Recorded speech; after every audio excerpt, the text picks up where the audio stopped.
Well, like I said in my worst movie ever made review, I promise to do my personal favorite movie of all time, however you want to say it, I'm not really good with the names, I just say it the way. But basically my #1 movie of all time. And this movie, it definitely, it brings in so much wow, I mean, it's for me, a movie like this has to make you go speechless, that when you watch this movie, you just get your breath taken away. Just the cinematic experience and everything about this movie just amazes me. The way it's made, the way it feels, the great acting, the great direction, everything this movie has, and everything, in the world that you could have in a movie truly is compacted into this one fantastic movie. This movie is actually, this isn't any, how should I say this,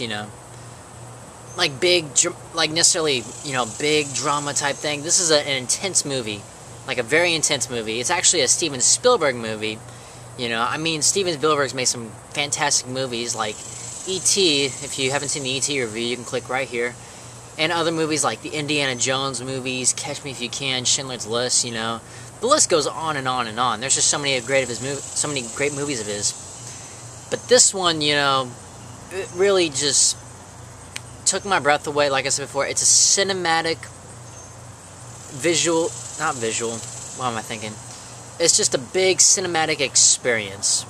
It's just one that, when you look at this movie, you just go like, oh my gosh, this movie took my breath away.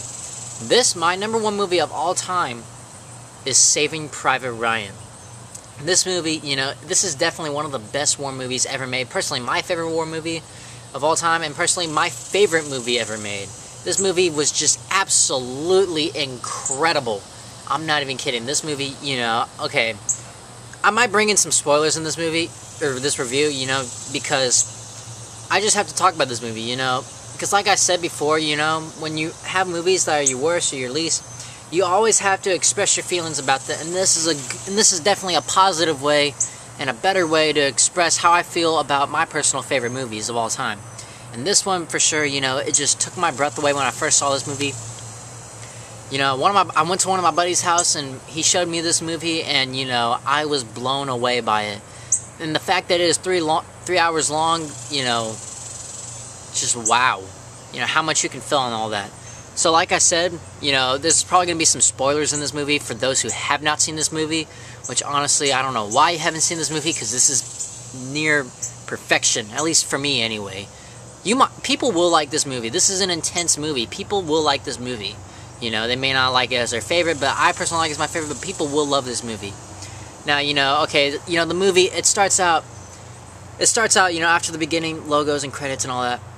It just shows this flag, waving, and waving, and it, the feel of this movie, because the movie, it just feels so saturated, it doesn't feel colorful, it feels all bleak, and I like that about this movie, in the beginning you have a bleak American flag waving in the air, and it looks so good, and this is what I love, when a movie starts out kind of slow in a sense, where it feels like, it's all gonna build up, but it just kind of gives it that smooth start. This movie does it like a champ, just waving that flag there. And plus, this movie is very patriotic in a sense, It just really, this movie definitely, expresses the horrors of war and expresses the soldiers, and how they felt.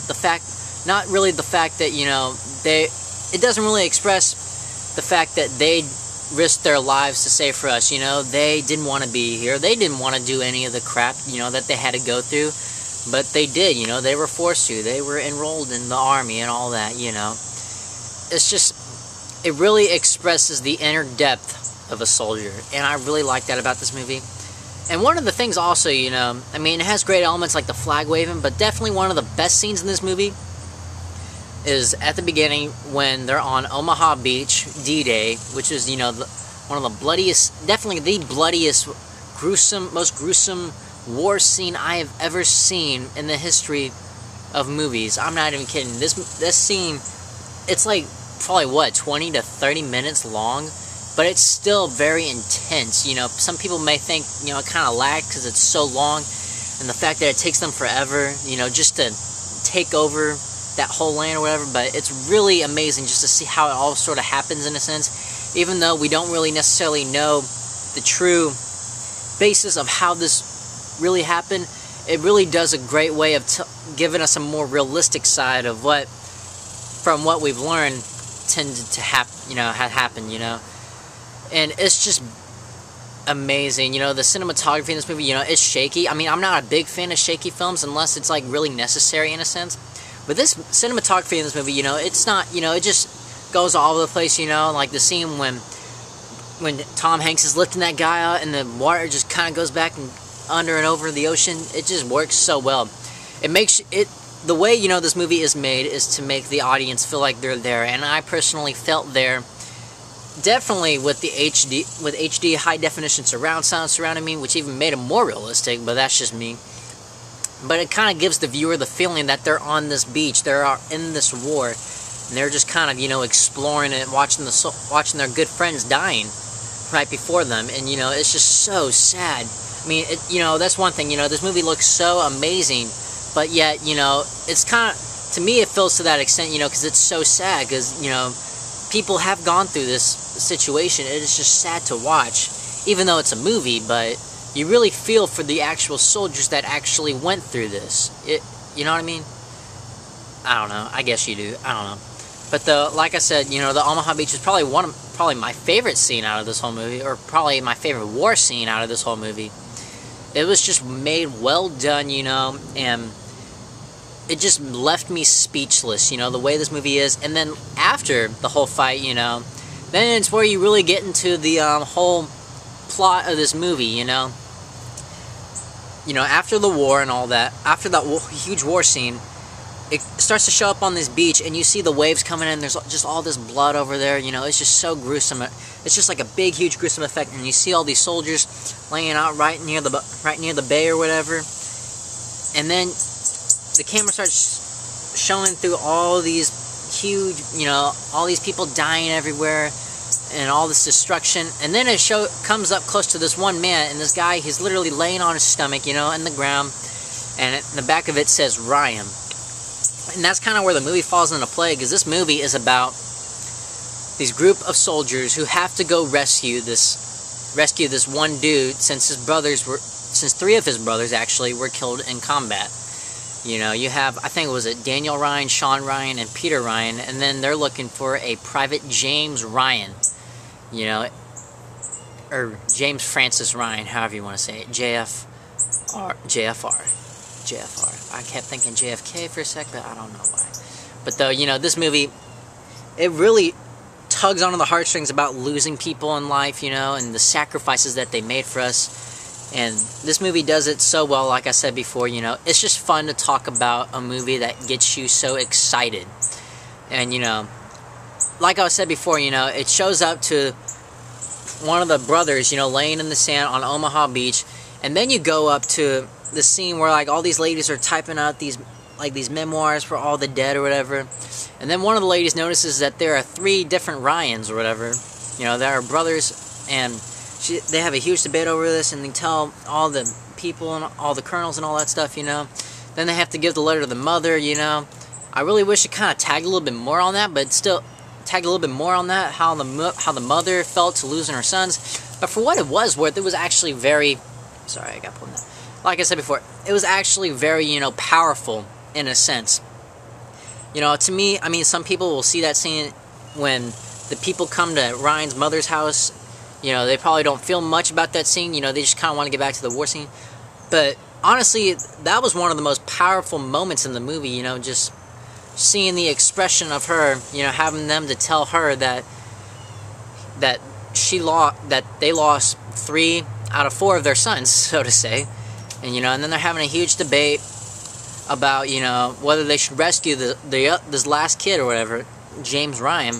And, the guy decides, kind of, in a sense, here's how I like to think of it. Like, he thinks the wife's already been, their mother's already been through too much, and losing all 4 of her sons would probably just be heartbreaking, I mean, who would want to lose, like, all of their children, It's just so sad. And have at least one precious gift of joy, still be in your life. And so the dude decides, we're gonna send a squad to go find this guy. And that's really when we actually start our movie. But the building up to the plot is so intense, so brutal, so gruesome, and it works so well. And then, you know, you have the squad, you know, they kind of like, you know, they're kind of going out and finding him, and they meet all these different groups or whatever. A lot of the soldiers die. You know, that's kind of the funny thing here, you know. As they're searching for these guys, you know, they run into all these different platoons, and there's always a fatality, you know, and the fact that, you know, this mission is not going to be easy, you know, and it really brings up the question, which this movie definitely expresses so much, you know, the fact that these 8 guys are risking their lives to save one man. You know, I mean, and no, they didn't choose to do it. They were ordered to do it, you know. They were ordered to go find this one kid in the middle of the war. And, you know, and the fact that they're losing people, you know, oh my gosh. It really just shows how, that part, you know, that context of these people trying to find one guy, it really expresses how the soldiers actually feel about war, you know. The fact that they don't want to be here, you know, and the fact that this movie doesn't really show, you know, just the fact that these soldiers are willing to die, give their lives for others, you know. They didn't want to do it. They were given orders. And I love how this movie expresses that. It does it so well, you know, and the fact that when the soldiers argue and bitter, you know, you can definitely tell, you know, this is something that soldiers, veterans can relate to, you know, because they've been through situations that they don't want to do this, you know, they just want to go home. I mean, no one wants to fight in a war, right, you know?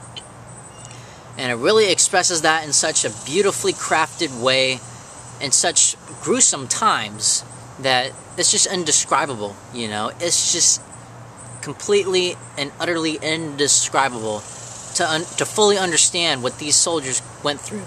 And the fact that this movie tells it so well and so just amazing and just beautifully, in a sense. It's kind of weird that I say the word beautifully, but it really is beautifully made. You know, you take some of the you just take gruesomeness and make it into one beautiful movie like this. I don't know how, it just works. To me, it just works like that. And, you know, and then you have the scene when you actually find him, you know, and then Tom Hanks has to tell him, you know, your brothers were killed in combat, you know, and it definitely, you know, like I said before, it all relates how soldiers probably were affected by stuff like this, you know, and, you know, he doesn't take it serious, you know, he just takes it really hard, you know, and this is something, you know, like I said before, soldiers can relate to, because they have lost brothers in war, you know. This is, you know, it's just,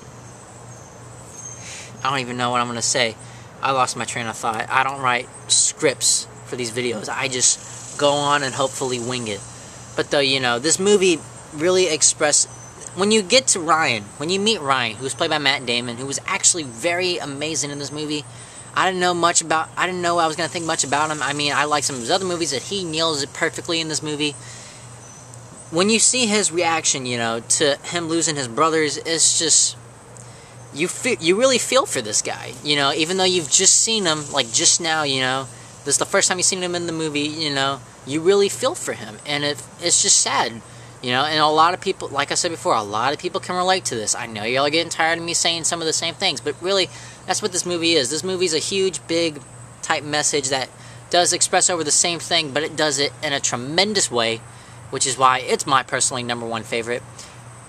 And then this next scene, you know, like, they're all kind of planning up for, you know, war, because I think the Nazis are supposed to come in and take over this area, and these soldiers that they found Ryan and were supposed to guard it off and all that, you know, have nobody come over this bridge. And, you know, I mean, some people, from what I've heard, you know, some people can complain that the last big, huge fight between the soldiers and the Nazis was kind of like too action-packed in a sense, and didn't really express the war, you know, that well. It was just like a fun action scene. I honestly disagree. You know, it definitely expresses the horror and the fact that, you know, more of the 8 soldiers die, you know, and it's just heartbreaking to watch these fun guys, you know, who you love to listen to them go back and forth at each other. It's just amazing. And also, there's one thing, you know, the characters in the movie, how they talk and the fact that they're all relatable in a sense, it all works so well. And, you know, just seeing them die in the movie, you know, it's just heartbreaking, you know. sometimes there's always the movie you don't want to see this character die, but he ends up dying anyway, you know, and it's just so sad to express that. I will say that, here's a spoiler at the end, you know, only 2 of the 8 guys that were originally searching for Private Ryan actually survived. That is Edward Burns' character and Jeremy, I forgot his last name, but he's the guy that Tom Hanks has to bring along for him to speak, so he can speak German or something like that. You know, there's just so much in this movie, and it's kind of complex in a sense, but it really, in the end, works beautifully. The ending of this movie was great. You know, that's one thing I forgot to mention, you know, because the very beginning of the movie, right before the Omaha scene, you see this older dude who's walking through, you know, this graveyard or whatever, about all these soldiers who die or whatever, and he goes to this one grave and he sees a dude, and honestly, and at first you think it's Tom Hanks' character, you know, but no, he ends up dying at the end of that last battle scene of the movie, and it's really an older version of Matt Damon's character who's there, and he pays such a debt to Tom Hanks' character, which is John H. Miller, you know, and I really love that about this movie, you know, that the effects that, you know, even though they've known each other, even in the movie, you know, the fact they only knew each other for like such a very, very short time, how much of an impact he put on his life, it is just beautifully made. And then the ending of the scene again, like I said before, from the very beginning, how it has that, you know, saturated looking flag waving in the air, that's how the movie ends, and oh my gosh, it is just beautiful. It was just amazing. It left me speechless. You know, it is really sad too, you know, I mean, it's just a sad movie, but it expresses what these soldiers went through, and the fact that it just pays so much to these veterans who gave their lives for us. It is a perfect war movie. It is an amazing war movie. Definitely the best war movie and the best movie I've ever seen. You know, it's obviously a 10, but if I can give it beyond a 10, I would. But this movie was so amazing. Thanks for watching my #1 video of all time. Hopefully I'll do my Perks of Being a Wildflower video in like a couple of hours, you know. And as always, be sure to like, subscribe, tell all your friends. And if you have not seen this movie, I personally recommend checking it out. It is so amazing. I mean, it's 3 hours long, but honestly, if you're in for a gruesome war movie, you will get a gruesome war movie in this movie. I personally love it. You'll probably love it too, for sure. And like I said before, be sure to like, subscribe, tell all your friends. I already said that, but I had to say it again just to be sure. And bye.